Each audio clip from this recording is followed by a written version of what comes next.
आपकी मेहनत और लोगों से जानकारी मिलने के बाद कोई आपसे मिलने के लिए यहाँ पे आया है, तो मैं सर का परिचय देता हूँ। सर का नाम है राजेश बारूद। सर BCA के कोच हैं, फिजियोथेरेपी योगा के, और उन्होंने बड़े बड़े दिग्गज जो अच्छे अच्छे सुपरस्टार क्रिकेटर है ना, उनको उन्होंने सिखलाया है और उनको तैयार किया है।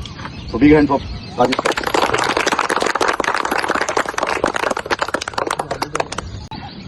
सर ने जो बताया, आप देखो कि मेहनत देखकर मुझे बहुत ही आनंद और खुशी महसूस कर रहा हूँ। और you are full of energy, और इसे प्राकृतिक माहौल में ये करना, it's a really very appreciable. और एक बात मुझे कहना बहुत प्रतिकर होगी कि आपका जो स्टेमिना है वो बहुत बढ़िया है। और सर आपसे उम्र में बड़े हैं, फिर भी वो आपके साथ इतना अच्छा कर रहे हैं। उनका भूतकाल तो बहुत भव्य है, लेकिन उन्होंने जो कुछ पाया है उसको आपके साथ शेयरिंग किया है, और आपका फ्यूचर और ब्राइट बने, और आपको जो अच्छा लगता है उस दिशा में आप आपकी प्रगति अच्छी कर पाएं।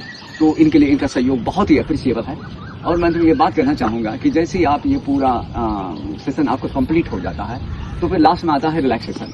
तो रिलैक्सेशन में क्या करना है, जैसे आप सिंपली ही खड़े हैं, तो जैसे लेफ्ट हैंड लूज छोड़ा, राइट हैंड लूज छोड़ा, लेफ्ट लेग लूज छोड़ा, राइट लेग लूज छोड़ा, लेफ्ट आइज, राइट आइज, फिर ब्रेथ इन, ब्रेथ आउट, ये हुआ एक राउंड। तो जैसे आप हैंड्स को लूज एंड स्टेडी छोड़ते हैं, तो इतना सेल्स रिपेयरिंग और ग्रोथ होता है।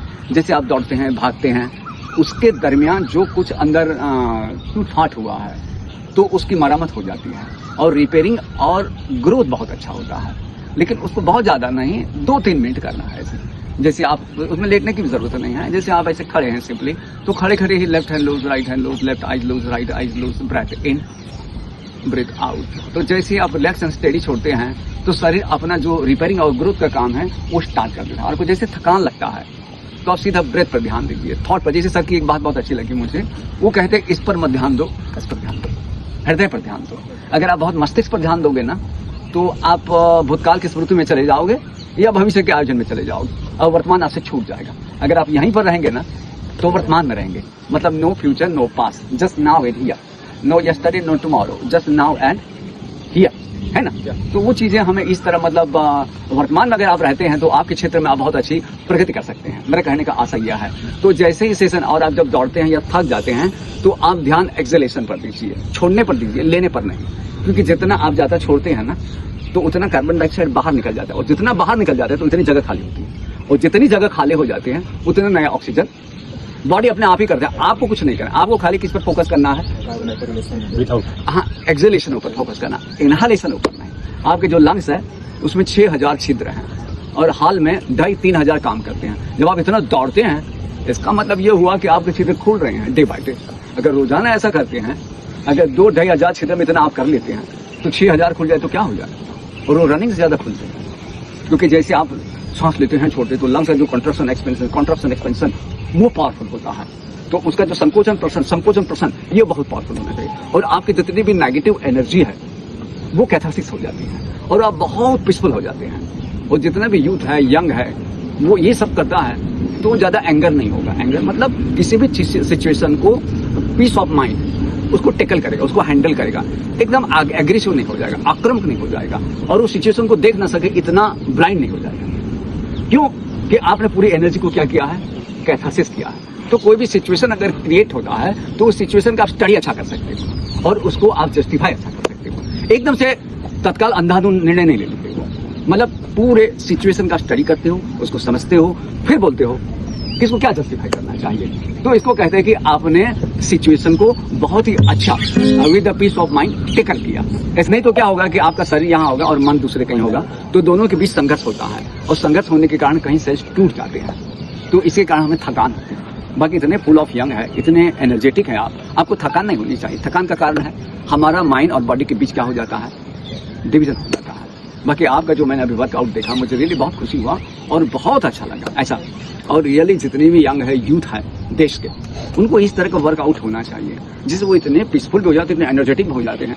वो ऐसा होना चाहिए, मतलब क्या बोलते हैं, क्रिएटिव होना चाहिए, डिस्ट्रक्टिव नहीं होना चाहिए। मेरे कहने का आशा यह है। तो ये सब आप डेली लाइफ में करते हैं, और ये इतने अच्छे माहौल में आप सबको देखकर, और सर भी इतना अच्छा करते हैं, आप सर कहते नहीं हैं, उसको अमल में भी करते हैं। ऐसा नहीं कि वो कोने में कहीं बैठे हैं और आपको रनिंग करते हुए देख रहे हैं, चलो 1 हुआ, 2 हुआ, 5 हुआ, 6 हुआ, ऐसा नहीं। वो खुद भी करते हैं, लेकिन सर भी आपके साथ में, तब मुझे बड़ी खुशी हुई। और जैसे यहाँ आप स्टैंडिंग किए हैं, तो वो हैंड स्टैंडिंग भी 100 तक जाना 200 really very so much difficult. तो कहने का मतलब यह है कि सब चीज़ें हैं बहुत हार्ड है, ये तब का एक आधा हिस्सा है। और मुझे ऐसा होता है कि मैं अगर सर के साथ होता बहुत पहले तो मुझे लगता है कि मेरे पास क्या बोलते हैं हेल्थ इन्वेस्टमेंट है वो बहुत अच्छा है। इनके पास हेल्थ इन्वेस्टमेंट बहुत अच्छा है। वो जितना दौड़ते हैं और जितना आपको एनकरेज करते हैं, उनका जो टीचिंग मेथड है वो मुझे बहुत अच्छा लगा। और उनकी ये बात एक मुझे बहुत काफ़ी समय तक याद रहेगी कि आप इस पर मत ध्यान दो, इस पर ध्यान दो। अगर इस पर आप ध्यान देंगे ना तो समझ लीजिए कि आप टॉप पर चले गए। हृदय क्या होता है कि एक ही चीज़ पर ज़्यादा कंसंट्रेट कर पाता है। तो मस्तिष्क में चले गए ना तो बहुत सारी दिशाओं में बढ़ जाएंगे और ऊर्जा आपकी है ना अस्त व्यस्त हो जाएगी, है ना। तो जितने भी क्रिकेटर हैं जैसे हार्दिक पांड्या है, इरफान पठान, पुरुषोत्तम कप्तान, चेतेश्वर पुजारा, फिर यशस्वी जायसवाल, अर्जुन तेंदुलकर, पीटी उषा, सभी को योगा ट्रेनिंग दिया है मैंने। ये हार्दिक पांड्या तो इतना छोटा था मेरे सामने, 15-16 साल का था, तब से हुआ था कि दोनों भाई मतलब 20 साल। तो कहने का आशा यह है कि वो भी आपकी तरह ही हार्ड वर्क कर, सबका अपना अपना फील्ड है और सभी अपनी तरफ श्रेष्ठ है। किसी को किसी को तुलने पे आवश्यकता नहीं। गुलाब गुलाब है, मोगरा मोगरा है, चमेली चमेली है और सबकी अपनी खुशबू है और सबकी अपनी खूबी है। जिसे नीम अपने आप में खूबसूरत है, ऐसे आसोपालव भी अपने आप में बहुत खूबसूरत है, बरगद है वो भी अपने आप में खूबसूरत है। लेकिन हम क्या करते हैं, तुलना में हमारी ऊर्जा को नष्ट कर देते हैं और सभी चीज़ें श्रेष्ठ है। आप जो इतना कर रहे हैं ये रियली वेरी अप्रिशिएबल। और माइंड को ड्रॉप कर देना और फिर हार्टफुली सब काम करना, ये जो आपका वर्क है वो सब हार्ट ओरिएंटेड वर्क है।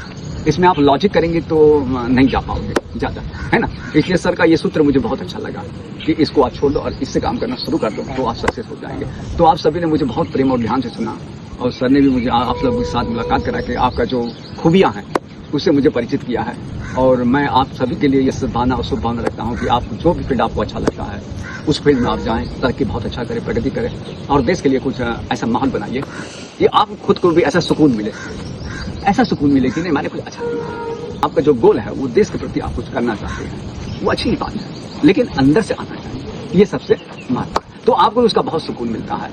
तो आप सबने मुझे बहुत प्रेम और ध्यान से सुना और ये एक प्राकृतिक माहौल में आप सबसे मिलकर मुझे बहुत खुशी और आनंद हो रहा है। तो ऐसे बीच में भी हम लोग मिलते रहेंगे और आप सबसे मेरा एनर्जी एक्सचेंज होता रहेगा और आप सबको देख के मुझे बहुत खुशी हुआ, बहुत अच्छा।